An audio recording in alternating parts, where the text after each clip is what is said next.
My name's Cody Davis, originally from Virginia Beach, Virginia. Awesome. You're a veteran.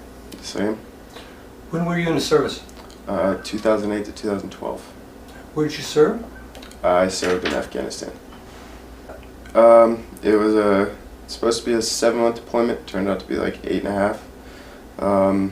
Had a lot of trouble going in, and then once we got in, it just all hell broke loose from start to finish.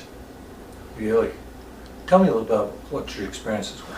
Well, we were in one of the most kinetic areas in Marjah. I was in one particular company that just had no care, really. No face on death, nothing. They just were crazy. So we get down there and firefights pretty much every day for the first 3 months. Not too many IEDs in our AO, but once it started clearing up, it wasn't too bad.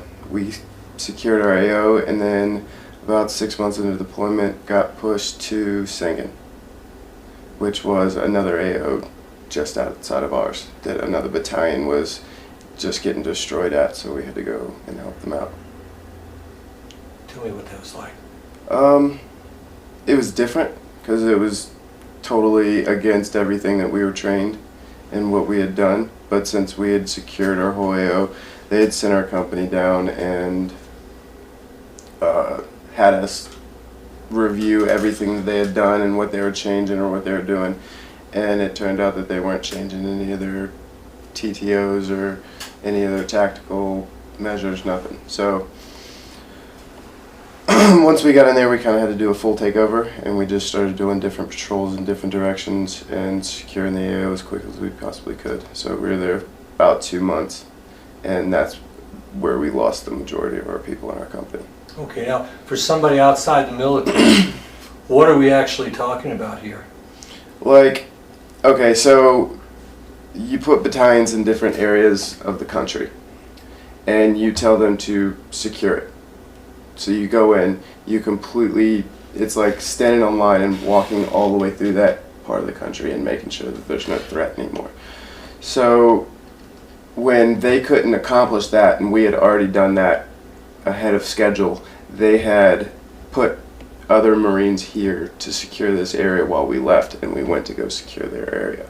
Since they weren't changing any of their tactics and continuing doing the same thing and expecting a different answer, they were just getting destroyed while they were doing it. And they lost so many people that they were combat ineffective, so we had to go up there and help them out and change the way that they were doing things so that we could all at least give the rest of the people a chance to go home. Absolutely. So how'd that affect you? at that point, I was so far gone in my deployment that those memories don't really affect me too negatively. It was like the initial transition from never being in a country like that to having to go straight into combat within a 2-week time frame is where you kind of get lost in your head, and you just go from being whatever you used to be before you got into savage quickly, and you have to be or you won't survive. It's a dog eat dog world kind of thing. It's weird to say, but you go straight from hanging out with your kids or your friends or your family to just kill because, and it's not even like it used to be where it was you're killing innocent people. There's an enemy and they're coming after you, so you got to do everything you can to survive, and sometimes that means doing things you don't want to do. How do those things affect you? Now I feel like I'm kind of 50-50 on it. Part of me is like, I feel like it's good skills to have. If it came down to it in any situation, I'm not afraid to pull a trigger. But it sucks because I went so long doing that it was hard to transition back into regular life. And how do I go through where I'm standing at the grocery line and someone pisses me off? How do I say, okay, I'm not going to pull the trigger? So my big thing was just like, I'm not going to buy a gun. So, but It wears on me. It's all like a 50-50 wear, because I can find good in it and I can find bad in it, and I'm trying to find that middle ground where I can kind of be at peace with both. How has this affected you physically? Physically, I've kind of gotten better. It is weird to say. Over my deployment, like when I first got in the military, my back was in such bad shape that I could barely bend down to tie my boots. I actually had a rack mate while I was in training tie my boots every morning because I couldn't bend down and do it. I was taking so much ibuprofen and Tylenol that my kidneys were almost failing. I was pissing blood every day. So I finally just cut it out and started stretching, and once I got into the fleet and started doing the training and my workup for the deployment and got through the deployment, just walking every single day with that amount of gear, the way that it was distributed, stretched me out enough to where once I got back, my back was in better shape than it was before I left. And since then, it's progressively gotten better. But I do have wear and tear, like my shoulders kill me every day just because of the compression on them.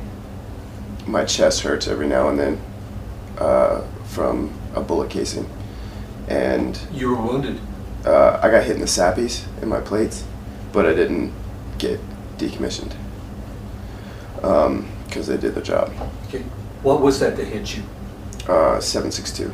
What is that? Bullet. It's a bullet, okay. It's a bullet. So someone was trying to take you out. In their defense, it was kind of my fault, but at the same rate, it was, that gypsy mentality that we all had of just not caring while we were out there. It was Christmas Day, and I had this huge, like 4.5 foot long Christmas hat, like a Kris Kringle hat, and I put it on over my Kevlar and strapped it down and walked around. And me and another Marine had a group of Afghan national soldiers that we had been training. We were taking them out on patrol, and we walked around this compound area. It was like a little village, and we walked around it, and as soon as we breached the outer skirt of that village, I took one right to the chest, and I just kind of backed up into the house, took my Kevlar off and took my flak off, and kind of sat there 15-20 minutes to breathe. And then after that, it just kind of hurt for a while, and I had a big bruise in my chest. I mean, just the very thought of what just transpired there. It, How long did it take for that to sink in? That someone just tried to kill you? until I told my mom, and she freaked out and started crying, I think, possibly. But because out there, we knew from day one that everyone was trying to kill us. We kind of turned it into a game, because if not, you were gonna go crazy. So either go crazy now or let it get to you later. If you let it get to you later, you're gonna be sitting in the corner in the fetal position, frozen.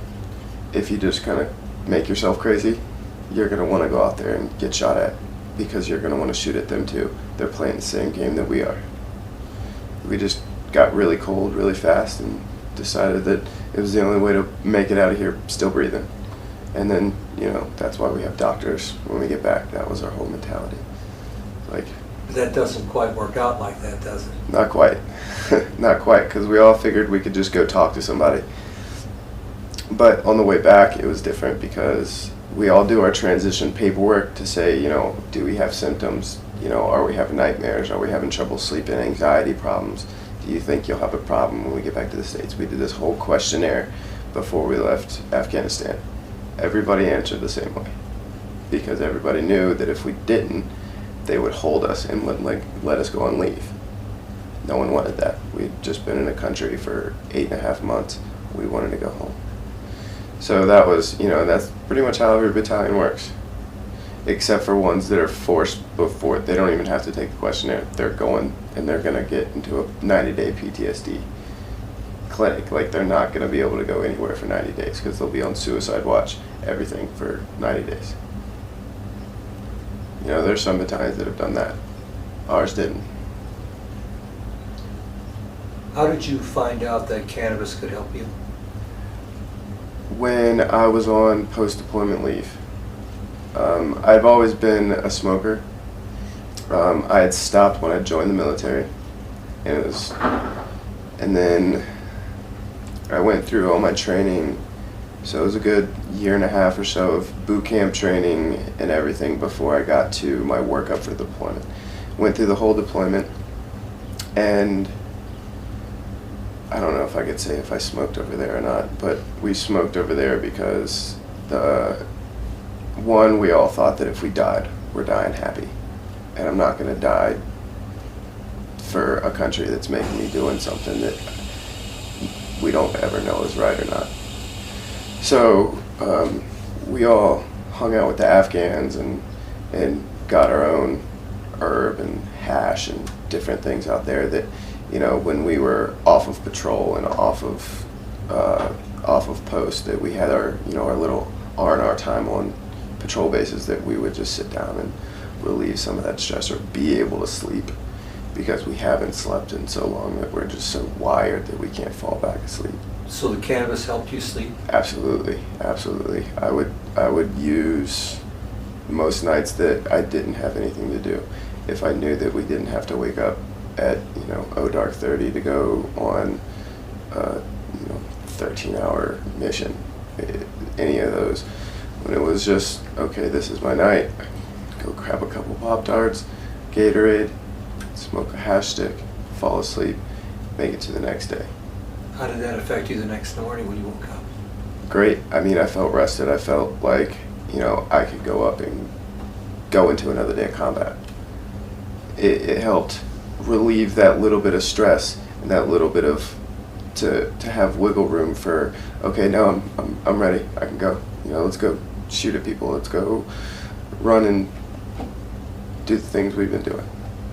You know, we all were eager to do it. We hated going on patrols because it was just long and tiring and hot. And then there came a point where we were just so crazy with it that we had nothing to do but laugh about it. So it was like, let's go on patrol and let's have fun. Why not? And then you kind of get crazy and careless and do stupid things like wear Christmas hats to get shot at. So it wears on you, and you get a little crazier as the days go by. But I don't regret a single minute of it, just because, I mean, it's been a shitty road since, just trying to progress and cope and get to a point where I'm at now. Well, tell me that. Now, okay, you're back in stateside. Right. What was your experience then? I'm back in stateside, and since I had smoked while I was in country, I had waited for a little bit just to see how it was going to be when we got back. And I went on post-deployment leave, and right before post-deployment leave, I had went to my clinic, and I had told them that I had killer headaches that were like crippling to the point where I couldn't see. I had to sit down because I couldn't. It was so blurry I couldn't see. So I told him about it, and he said that, you know, it was just because I was homesick and I just needed to go home and relax and not worry about combat so much and just see if that helps. And I was like, okay, not even a Tylenol, nothing. So I went out of there and I went on leave. Headaches kept coming. Nightmares progressed shortly after, and I just couldn't take it anymore.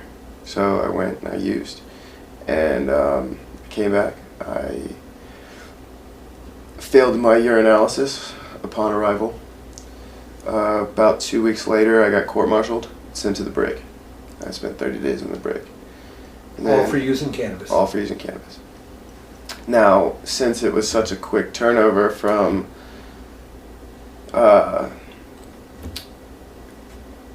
urinalysis to court-martial to brig, it wasn't out of my system yet.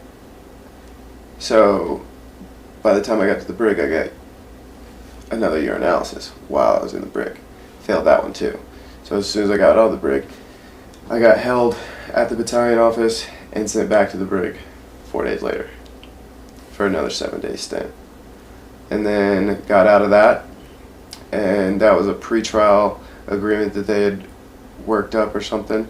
So I got out and I waited about 2 months, and I just went crazy, sitting around not doing it. They wouldn't let me work, they wouldn't let me do anything. And then finally they said, we're court-martialing you in a week. And I got a second court-martial, went back to the brig for another 30 days.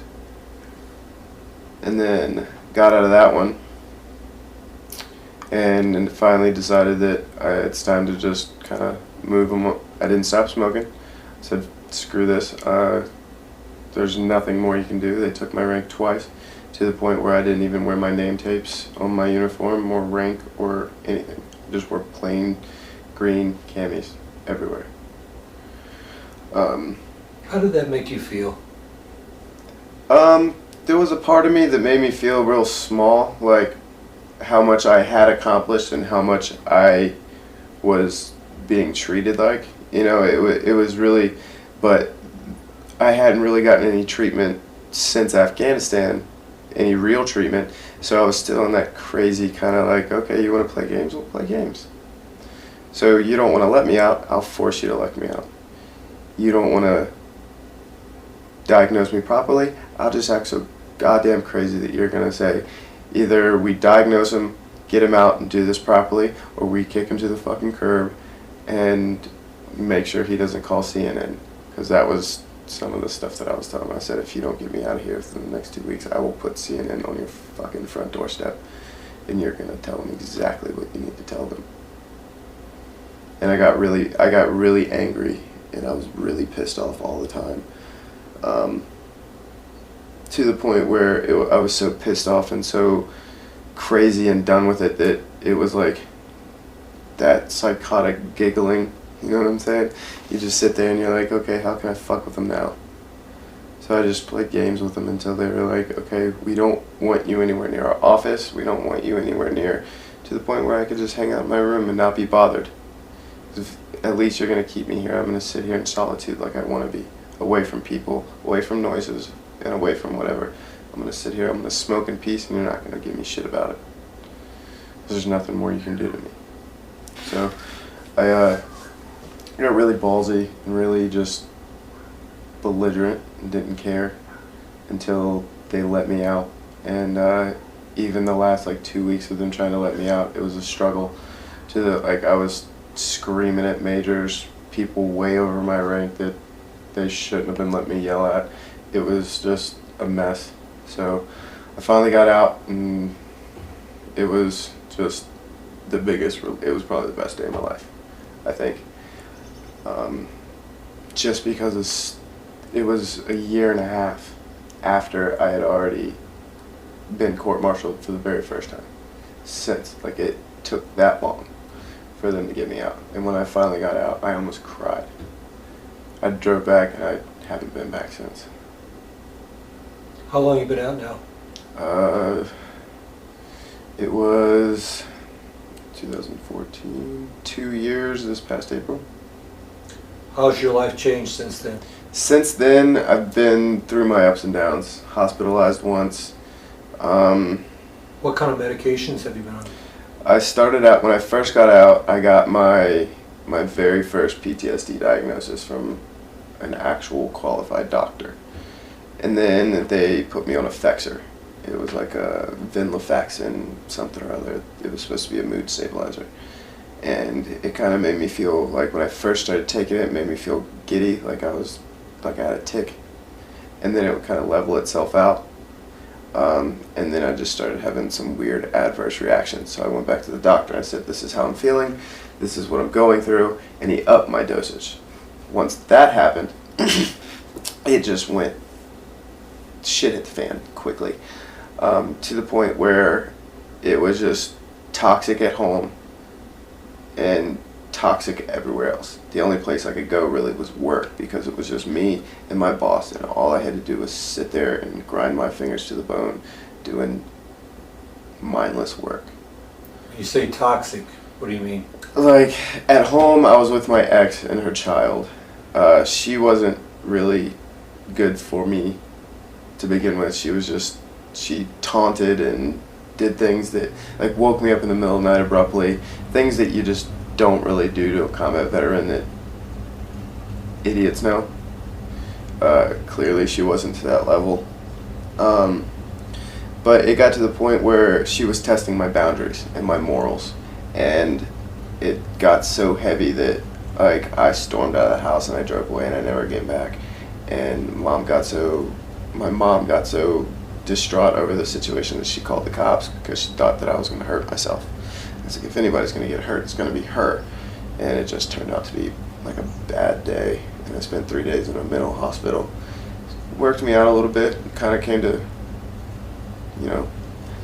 reality a little bit and saw where I was and what I needed to do. And from that point on, I've been nothing but better.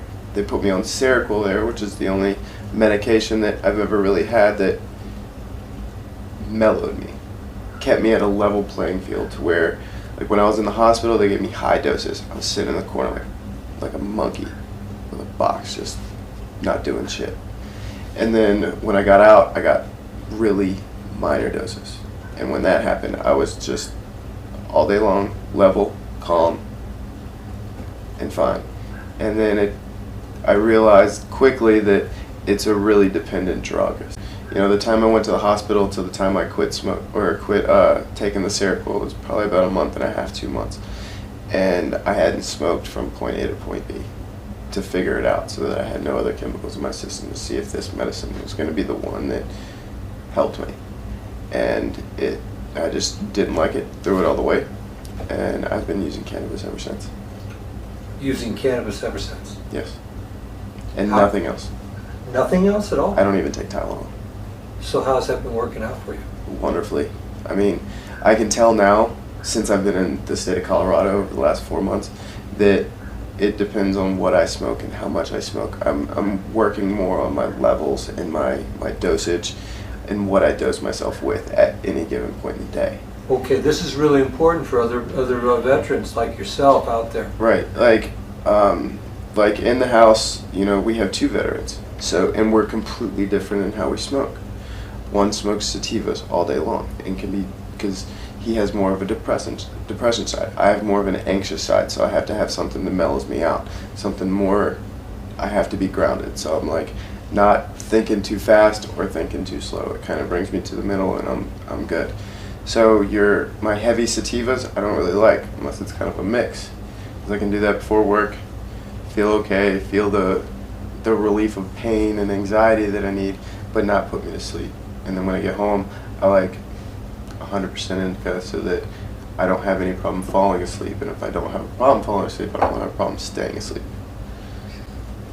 We have to figure it out for ourselves, don't we? Yeah. Pretty much. Thank you, Cody. I appreciate it, buddy. No problem. Thank you so much. Thank you for your service, too. No problem.